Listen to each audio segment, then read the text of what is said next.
প্রিয় শিক্ষার্থীরা, আমরা এখন অষ্টম শ্রেণীর চতুর্থ অধ্যায়ের 4.1 অনুশীলনীর পৃষ্ঠা 50 থেকে 3 নাম্বার কাজটা সমাধান করব। দেখো 50 পৃষ্ঠাতে আমাদের একটা কাজ দেওয়া আছে,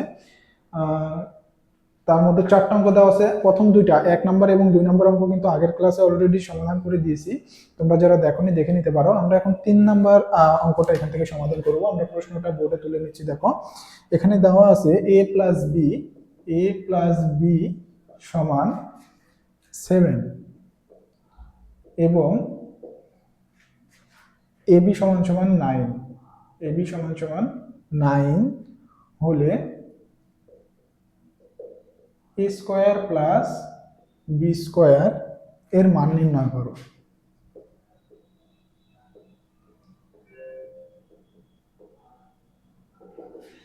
দেখো আমরা প্রত্যেকটা প্রশ্নের ক্ষেত্রেই সমাধান করার আগে কিন্তু আমাদের ফার্স্টে যেটা দেখতে হবে সেটা হচ্ছে আমাদের অঙ্কের মধ্যে কি নির্ণয় করতে হবে।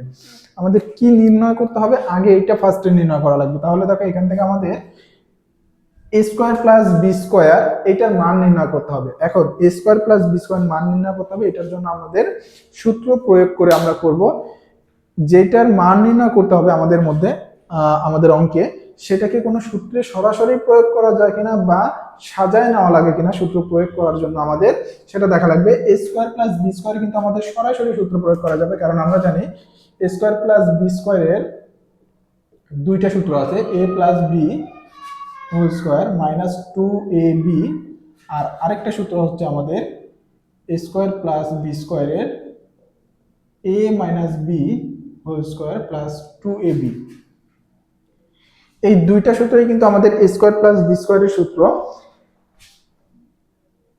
এই দুইটার মধ্যে আমরা কোনটা ব্যবহার করব এটা নির্ভর করবে আমাদের প্রশ্নে দেওয়া মানের উপরে। এখন আমরা প্রশ্নে দেওয়া মানের উপরে চলে আসতেছি। দেখো এখানে a প্লাস বি এর মান দেওয়া আছে আর a b এর মান দেওয়া আছে।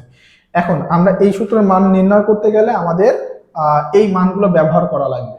তাহলে a প্লাস বি এর মান দেওয়া আছে প্রথম সূত্রে, দেখো, এবং a b এর মান প্রয়োজন, a b এর মানও দেওয়া আছে। যেহেতু দুইটা মানই আমাদের দেওয়া আছে, এই প্রথম সূত্রটা ব্যবহার করলে কিন্তু আমরা এখান থেকে মানটা সঠিকভাবে নির্ণয় করতে পারবো। তাহলে এই মানের উপর নির্ভর করে কিন্তু আমরা এই দুইটা সূত্রর যে কোনো একটা সূত্র ব্যবহার করবো। তাহলে চলো আমরা এখন চলে আসতেছি সমাধান করার জন্য। a square plus B square সমান, তাহলে আমরা সূত্র অনুসারে কি তুলে নেব, a plus B whole square minus 2ab। এখন দেখো এখানে a প্লাস বি এর আমাদের মান দেওয়া আছে 7, তাহলে a প্লাস বি এর জায়গায় আমরা 7 বসাবো মাইনাস 2 ইন্টু ab। এটা কিন্তু আমি গুণন দিছি, তোমরা দশমিক বুঝে ভুল করবে না, ডট গুণন এরকম হয়। তো ab এর মান দেওয়া হচ্ছে আমাদের 9, তাহলে 7 এর উপরে স্কয়ার আছে, 7 এর উপরে স্কয়ার দিলে 7 ইন্টু 7 অর্থাৎ 49। তাহলে আমরা 49 বসালাম মাইনাস 9 দুগুণ 18,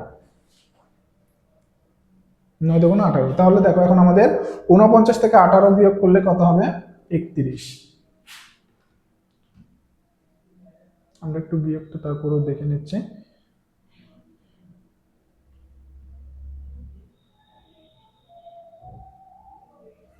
তাহলে আমাদের নির্ণয় মান কত হচ্ছে দেখো, অতএব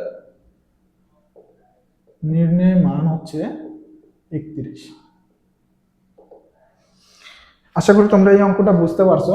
অঙ্কটা একটু তোমরা নোট করে রাখবে, পরবর্তীতে যখন তোমরা নিজেরা না দেখে এই অঙ্কগুলো প্র্যাকটিস করবে তখন কোথাও সমস্যা হলে বা কনফিউশন হলে, বুঝতে না পারলে এই নোট করা অঙ্কটা দেখে কিন্তু তোমরা বুঝতে পারবে এবং প্র্যাকটিস করতে পারবে সহজেই।